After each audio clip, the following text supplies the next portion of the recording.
बिस्मिल्लाहिर्रहमानिर्रहीम। अस्सलाम वालेकुम डियर स्टूडेंट्स, आप देख रहे हैं mathematics learning with Abid Ali और मैं हूं आपका teacher Abid Ali. Class first year के लेसन कंटिन्यू है, चैप्टर नंबर 1 और एक्सरसाइज नंबर 1.1 पर हम मौजूद हैं। पिछली वीडियो में आपको क्वेश्चन नंबर 7 तक की वर्किंग सॉल्व करवा दी गई है। आज हम अपने क्वेश्चन नंबर 8 से काम को शुरू करेंगे। क्वेश्चन नंबर 8 किताब के अंदर आपके पास गिवन है इफ़ z बराबर है x प्लस आयोटा वाई, यानी z एक कॉम्प्लेक्स नंबर है जो कि x प्लस आयोटा वाई पर मुश्तमिल है, where real part of z equals to 0। और क्वेश्चन के अंदर कहा जा रहा है कि रियल पार्ट जो है वो 0 के बराबर है and absolute value of z बराबर रहेगा 2 के, जबकि z की एब्सोल्यूट वैल्यू 2 के बराबर है। देन फाइंड z, तो z को मालूम करें। z को मालूम करने का मतलब आपको इस कॉम्प्लेक्स नंबर को मालूम करना है, ठीक है। अब इस कॉम्प्लेक्स नंबर में बेसिकली हमारे पास दो वेरिएबल्स मौजूद हैं, एक x और दूसरा y। किस तरह से हम इसे मालूम कर सकते हैं? अब देखिए क्वेश्चन के अंदर जैसा कि आपको बताया जा रहा है कि z एक कॉम्प्लेक्स नंबर रहेगा और z की वैल्यू बराबर रहेगी x प्लस आयोटा y के, ठीक है। इसे मैं नाम दे दूँगा इक्वेशन नंबर 1। z एक नंबर रहेगा, कॉम्प्लेक्स नंबर रहेगा जो कि x प्लस आयोटा y पर मुश्तमिल है। हमें नहीं मालूम कि यहाँ x की वैल्यू क्या होगी और y की वैल्यू क्या होगी। वो वैल्यू हम यहाँ पे पुट करेंगे तो हम z की वैल्यू को मालूम कर सकते हैं या कॉम्प्लेक्स नंबर को मालूम कर सकते हैं। तो इसके लिए हमारे पास x और y की वैल्यू का होना ज़रूरी है। अब क्वेश्चन को अगर हम पढ़ें तो क्वेश्चन में कहा जाता है कि where real part of z बराबर है 0 के। रियल पार्ट ऑफ z 0 के बराबर होने का मतलब वो नंबर जिसके साथ आयोटा मौजूद ना हो वो 0 के बराबर होगा। तो क्वेश्चन के मुताबिक यहाँ पर x जो होगा वो 0 के बराबर होगा। तो हम क्वेश्चन के मुताबिक इसको लेकर चलते हैं कि रियल पार्ट ऑफ z बराबर रहेगा 0 के, तो x बराबर आ जाएगा 0 प्लस आयोटा y के। क्वेश्चन में हमारे पास एक और चीज़ गिवन है, z मॉड्यूलस यानी एब्सोल्यूट वैल्यू ऑफ z बराबर है 2 के।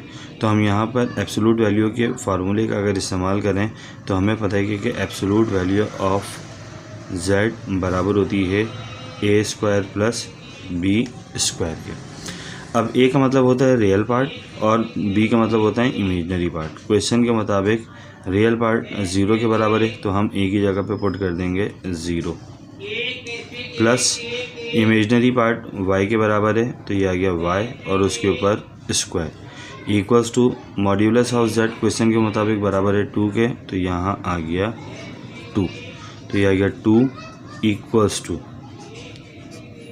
y का ऊपर स्क्वायर, ठीक है। ये स्क्वायर y के ऊपर आ जाएगा। 0 के ऊपर हम कुछ भी पुट करवा दें, a की जगह पर हमने 0 पुट करवा दिया। 0 का स्क्वायर 0, स्क्वायर से रूट 0 का स्क्वायर 0 होता है और 0 को किसी भी नंबर में जमा करवाएं, ऐड करवाएं, सब्ट्रैक्ट करवाएं, कोई फ़र्क नहीं पड़ता।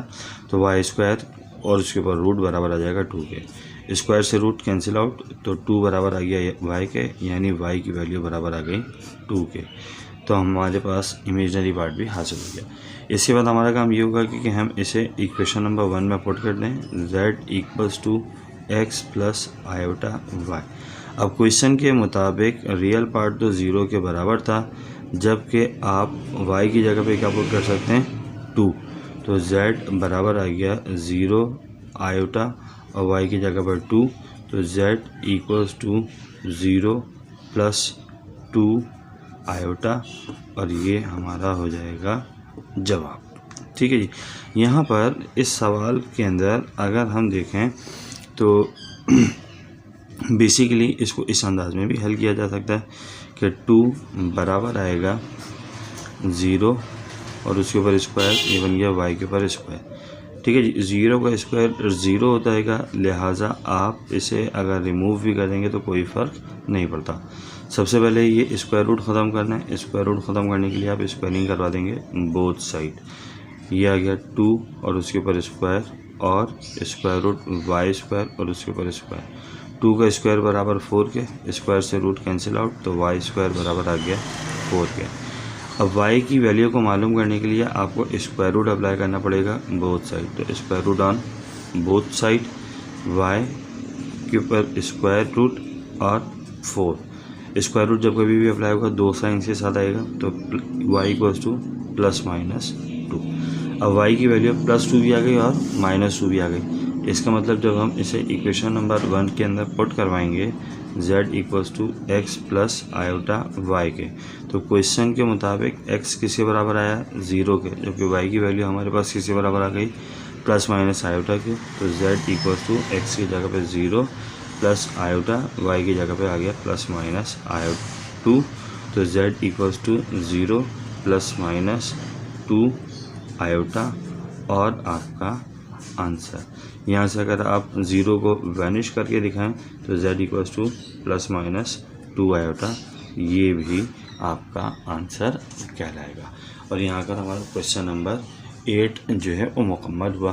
क्वेश्चन नंबर 8 के बाद अगर हम बात करें क्वेश्चन नंबर 9 की, तो देखिए question number 9 board examination point of view से एक बहुत ही इम्पॉर्टेंट क्वेश्चन हैगा, जो कि आपको सेक्शन बी में मिल सकता है। क्वेश्चन के अंदर कहा जाता है कि solve the following complex equations, दी गई कॉम्प्लेक्स इक्वेशंस को सॉल्व करें। अब यहाँ पर 3 पार्ट्स हमारे पास मौजूद हैं, इनको हम एक एक करके हल करते हैं।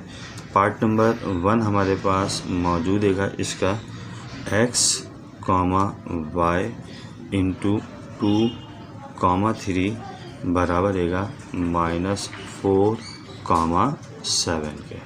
ठीक है, ये हमारे पास पहली कॉम्प्लेक्स इक्वेशन मौजूद है जिसे हमें सॉल्व करके x और y की वैल्यू को मालूम करना है। अब x और y की वैल्यू को मालूम करने के लिए हम क्या काम कर सकते हैं।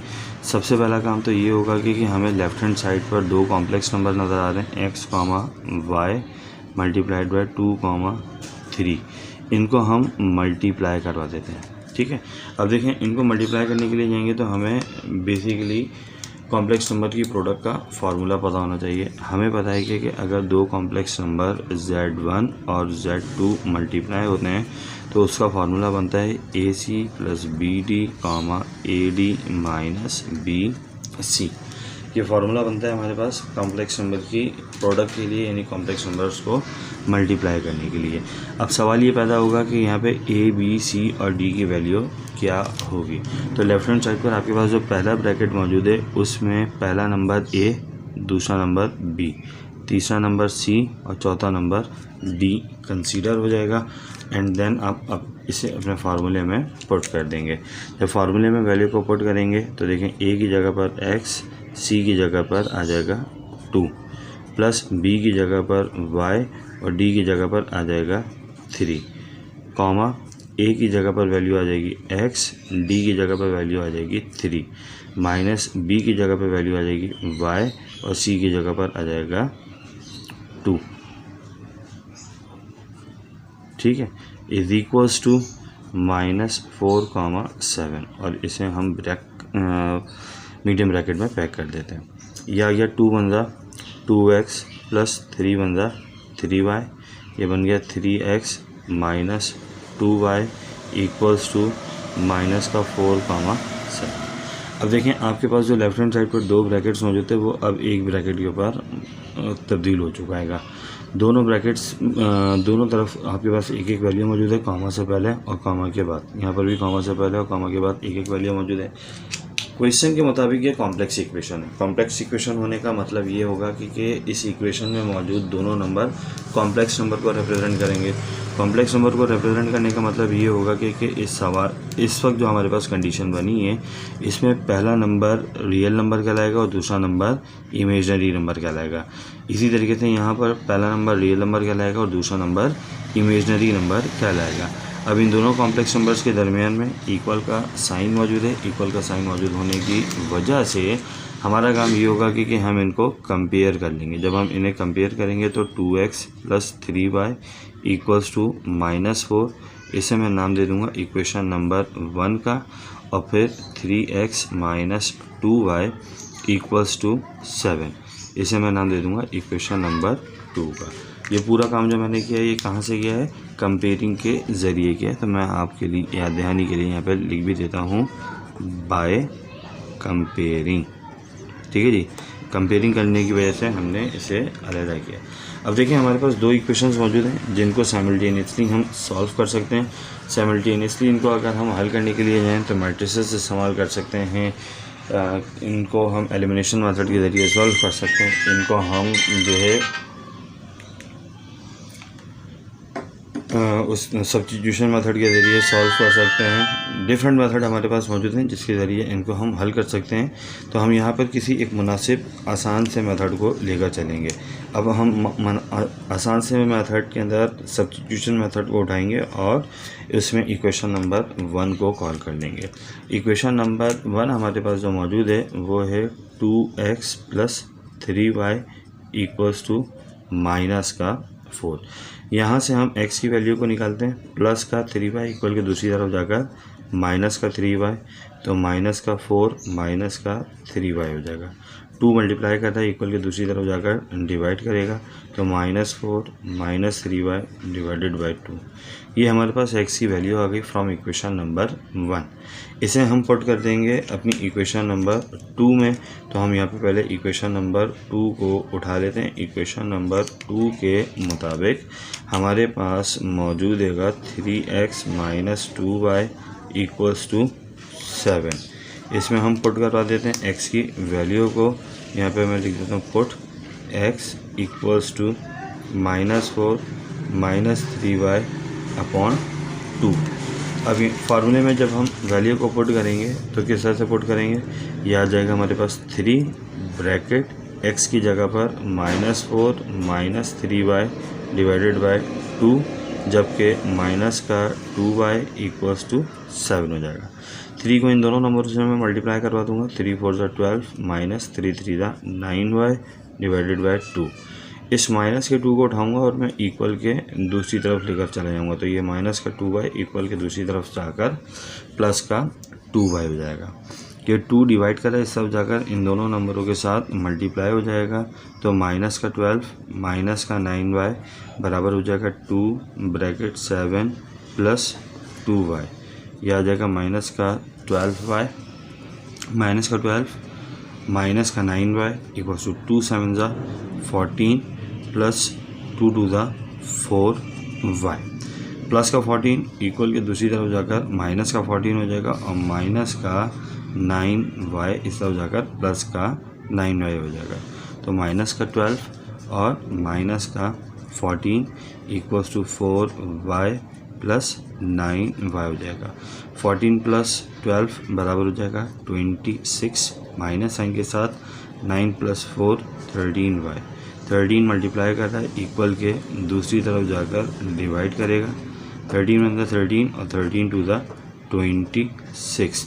तो y की वैल्यू मेरे पास हासिल हो जाएगी -2। y की इस वैल्यू को हम पुट करेंगे x की वैल्यू को मालूम करने के लिए इस इक्वेशन के अंदर। तो हम यहाँ पर कॉल कर लेते हैं कि भाई x जो है हमारे पास मौजूद है -4 माइनस 3y डिवाइडेड बाय 2 के। यहाँ पर हमें y की वैल्यू को सब्स्टिट्यूट करना होगा। हम लिख देते हैं कि पुट y = -2। तो x = -4 माइनस y की जगह पर -2 डिवाइडेड बाय 2 हो जाएगा। माइनस का 4 minus minus plus 3 2 = 6 divided by 2। 6 में से 4 को हम माइनस करवाएंगे, हासिल हो जाएगा 2 डिवाइडेड बाय 2 और 2 से 2 कैंसिल, तो हासिल हो जाएगा 1। ठीक है जी, 2 से 2 कैंसिल, तो हासिल हो गया 1। तो हमारे पास यहाँ से x की वैल्यू भी आ गई। इक्वेशन को सॉल्व करने का मतलब ये होता है कि x और y की वैल्यू को मालूम करें। x की वैल्यू हमारे पास हासिल हो गई 1 और y की वैल्यू हमारे पास बराबर आ गई -2 के, जो कि हमारा जवाब है। आई होप सो कि सवाल आपको समझ में आया होगा। इंशाल्लाह अगली वीडियो में क्वेश्चन नंबर 2 के बकाया पार्ट्स के साथ एक बार फिर आपके साथ हाजिर होंगे। देखते रहिए mathematics learning with Abid Ali. Channel को लाइक कीजिए, सब्सक्राइब कीजिए, शेयर कीजिए, कमेंट्स कीजिए। Thank you so much.